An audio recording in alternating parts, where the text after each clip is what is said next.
All right, shalom, shalom. First and foremost, we want to give all praises, honor, and glory to Yahweh, Ba'ashem, Yahweh Shai, Ba'ashem, Rekakwadash. Giving double honors to the apostles and elders, a great millstone. Shalom to the hopefully elect. Shalom to all the brothers out here laboring in this truth with sincerity. Shalom to the few sisters that watch. It's coming back with another lesson. Just saw this article. It was brought out today. It says with July 4th, Salakia, it says with July 4th just days away, U.S. law enforcement on high alert for Iran retaliation. So, in the back of these devils' minds, it's not over with. Even though the pride, will have them think that they're untouchable. I work around Edomites, and I just hear the conversations that they have. They're so proud. I even heard the devil say today or yesterday that Russia don't even really have nukes like that, which a simple Google search will show you, Russia leads the way in nuclear weapons. But that's just the pride of these devils here in Babylon the Great. But ultimately, our Lord Yahweh Shai is going to break that pride. They're going to be prideful all the way into the end, to the point where they're going to fight against the Lord and he's going to destroy them.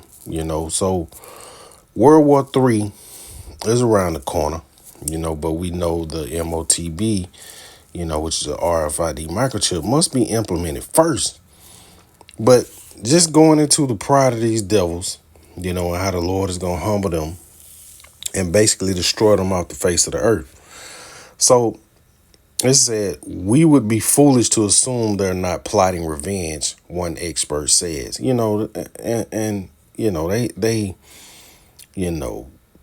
create enemies. Of course, Iran hates America. Russia hates America, but they're not going up against Russia because, they know they equal, as far as nuclear strength or weaponry. They know it's going to be a fight. So they just want to pick on the small man. What they do is go in, eliminate the leader, the current leader, and put somebody else up there who they want to lead the country or whatever. That's how these devils are, man. Deceiving.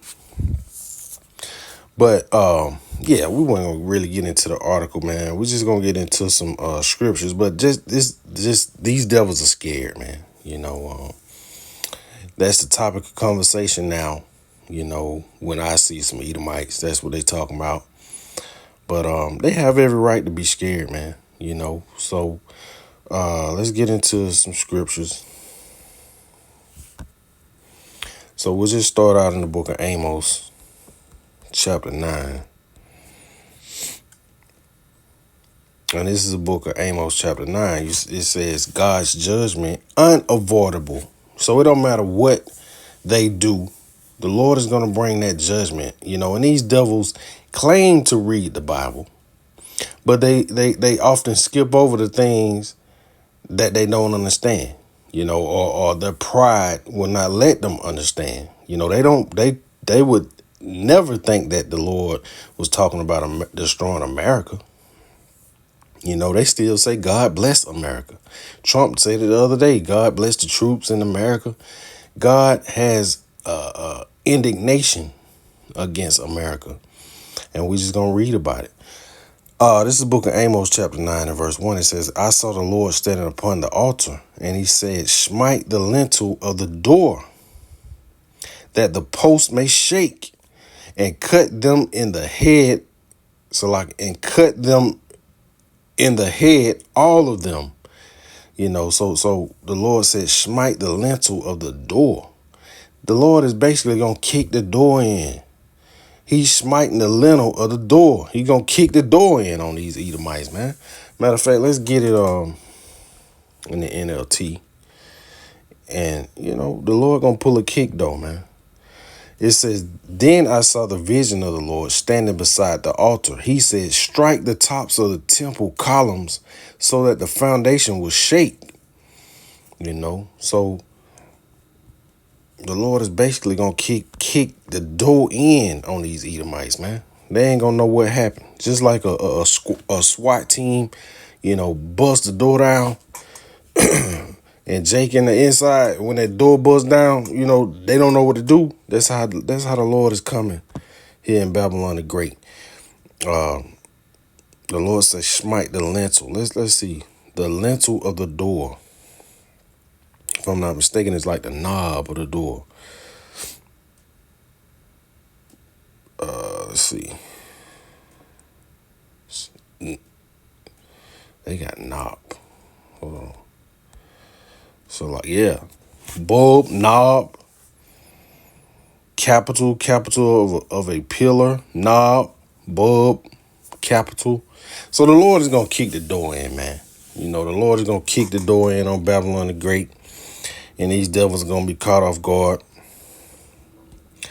And he gonna utterly do damage, man. So it says, Book of Amos chapter 9 and verse 1, it says, and I saw the Lord standing upon the altar, and he said, smite the lintel of the door, that the post may shake, and cut them in the head, all of them, and I will slay the last of them with the sword. He that fleeth of them shall not flee away, and he that escapeth of them shall not be delivered. So nobody's going to escape the judgment of the Lord, especially these Edomites in Babylon the Great. It says, though they dig into hell, thence shall mine hand take them. Though they climb up to heaven, thence I will bring them down. And we know these devils have bunkers, digging into hell. They have bunkers, that they're going to hide in. Because they know what's coming. They're preparing now. And it says, though they climb up to heaven, Trump just boasted about his doomsday airplane last week. He gonna try to climb up to heaven, man. He gonna try to get away from the destruction that's coming here to Babylon the Great. And that's what's going on, man. But the scriptures are so beautiful, man. It just paints a picture of what's gonna happen here. This is verse 8. It says, behold, the eyes of the Lord Yahweh Ba'Shem, I will shower upon the sinful kingdom, and I will destroy it from the face of the earth, saving that I will not utterly destroy the house of Jacob, saith the Lord Yahweh. And the elect is gonna make it out of here, man.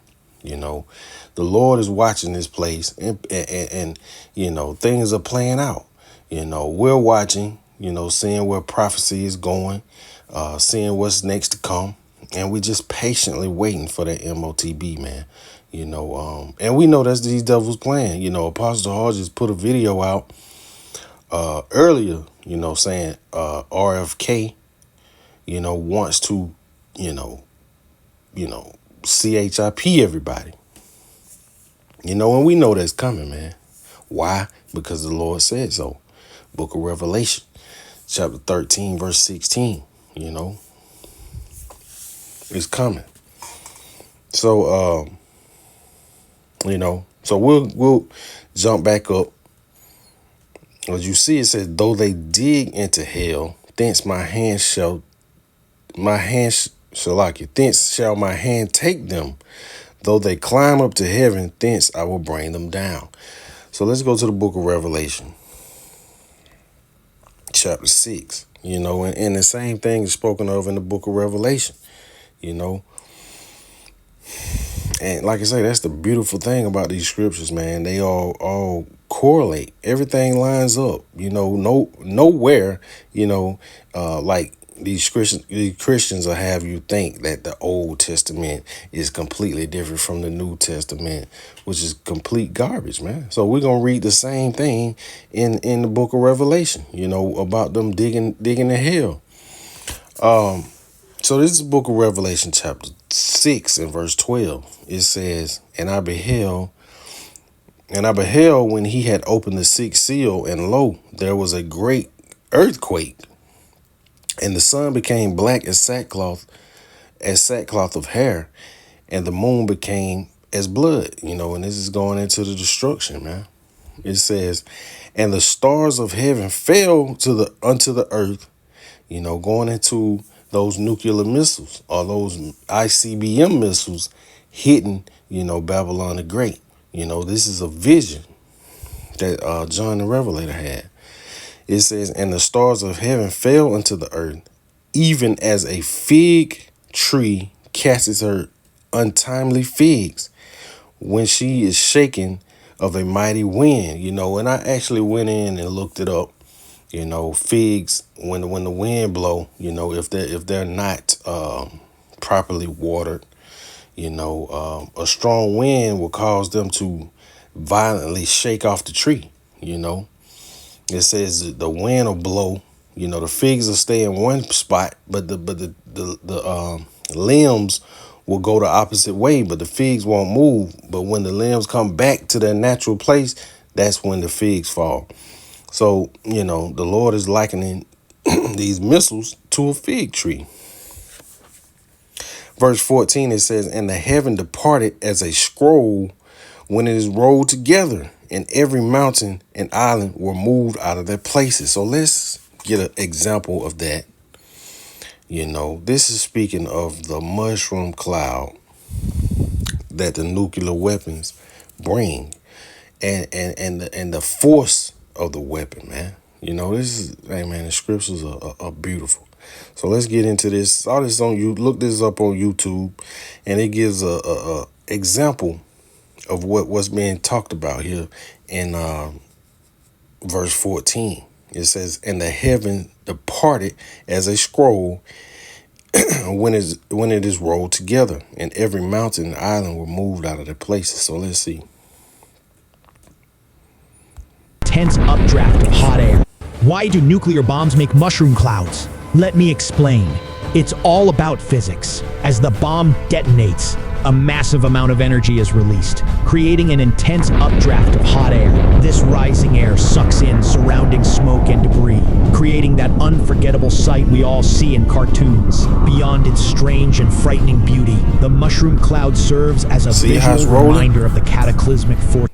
That's an example of how the clouds were rolling, how the smoke cloud was rolling. At play. The cloud's cap is a result of the air reaching a point where it can't rise any further, creating a sense of sadness or regret. The mushroom cloud serves as a visual reminder of the cataclysmic forces at play. The cloud's cap is a result of the air reaching a point where it can't rise any further, creating a sense of sadness or regret that symbolizes the destructive power harnessed by nuclear bombs. Why do nuclear bombs make mushroom? These people are so proud they don't believe that this could happen. They have no clue of what's going on. And the water Yahweh Shem Yahushai for putting it upon the spirit of our apostles and elders, man, to bring this out, as well as putting it upon our spirit to really understand and believe. So verse 15, it says, and the kings of the earth, and the great men, and the rich men, and the chief captains, and the mighty men, and every bondman and every free man hid themselves in the dens and in the rocks of the mountains. So, these devils are gonna be hiding, man. But it's a waste of time, because they're gonna be the first fruits of slavery, man. Even though they hide in their bunkers, even though they hide in the heavens, they will be captured and utterly ultimately, Salakia, put into bondage, and whether you believe it or not, we can care less, man. We know this is true. The words of Yahweh Shem Yahushai are faithful and true, man. So we're not concerned about unbelievers. We just waiting for the Lord to just humble these people to the point of no return. So this is the book of Isaiah chapter 63. It says the Most High's vengeance on the nations. So they still want to say that the Lord came for everybody. Salvation is for every nation, which is total nonsense, man. Right here it says the Most High's vengeance on the nations. Man, hey, we get tired of these people, man. The Edomanach Zakba, is constantly putting up videos of these unbelievers and these scoffers, man. And it just, You know, it just drives you to a point where you just can't wait till the Lord just humble these people, man. You know, that's what we waiting on. So this is the book of Isaiah chapter 63. It says, who is this that cometh from Edom with dyed garments from Basra? This that is glorious in his apparel, traveling in the greatness of his strength. I that speak in righteousness, mighty to save. And this is speaking of our Lord Yahweh Shai, you know, coming from Edom with dyed garments from Basra. And it's going to go into what his clothes, what his clothes look like it's dyed with. It says, wherefore art thou red in thine apparel, and thine garments like him that treadeth the wine fat.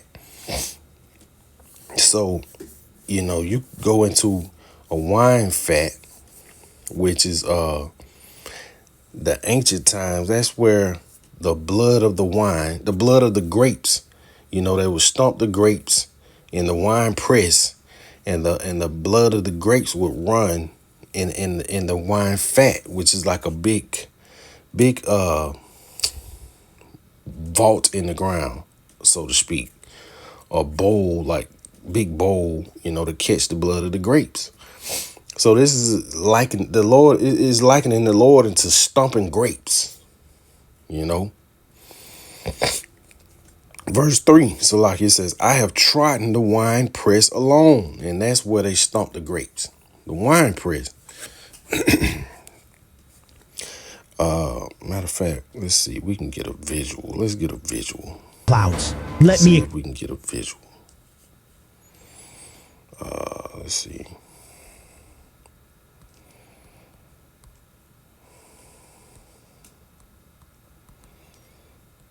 Let's see what they come up with. They ain't got no, you know, of course these devils gonna come up with something, you know, all in the picture. But let's see, yeah, this is something similar. Look at this. Plane. It's all about physics. So As the bomb detonates, matter of fact, let's see, wine press,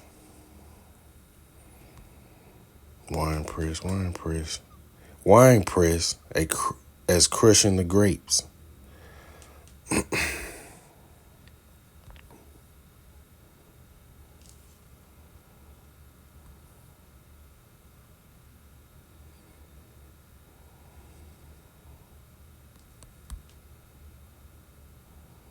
Yeah, right here.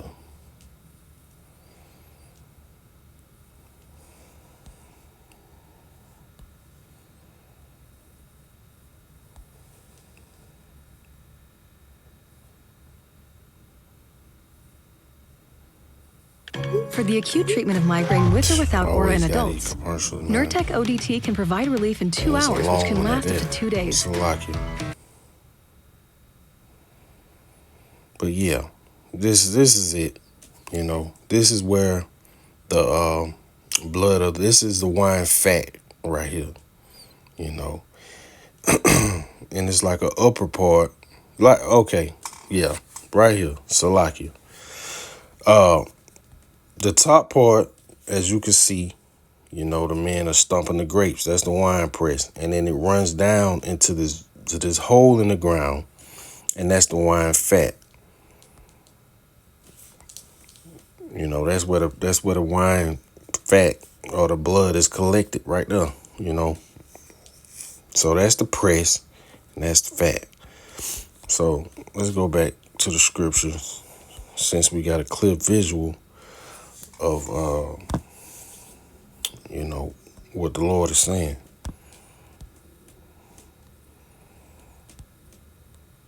All right. And Salakia. I'm all over the place. Salakia. Bear with me. All right. Back to verse 2. Book of Isaiah chapter 63, verse 2. It says, wherefore art thou red in thine apparel, and thy garments like him that treadeth the wine fat. says, I have trodden the winepress alone, and of the people there was none with me. For I will tread them in mine anger, and trample them in my fury, and their blood shall be sprinkled upon my garments, and I will stain all my raiment.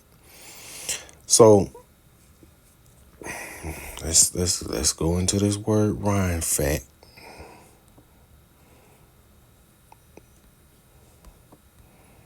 Wine fat, wine vat. Like I say, that's the hole that captures the blood of the grapes.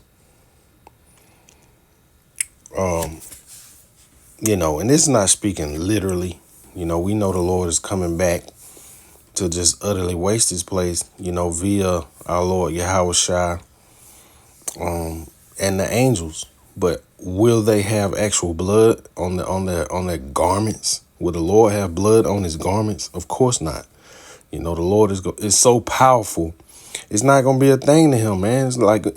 It's gonna be like playing with butterflies or something, man. It's gonna be so simple and easy. This is just a description of what's gonna happen. But the Lord is not gonna dirty his garments, especially not with no Edomites and no 2/3 blood, man.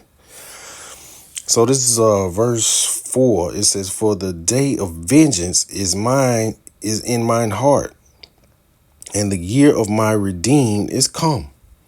The elect. It says, and I looked, and there was none to help, and I wondered that there was none to uphold. Therefore mine own arm brought salvation unto me, and my fury, it upheld me.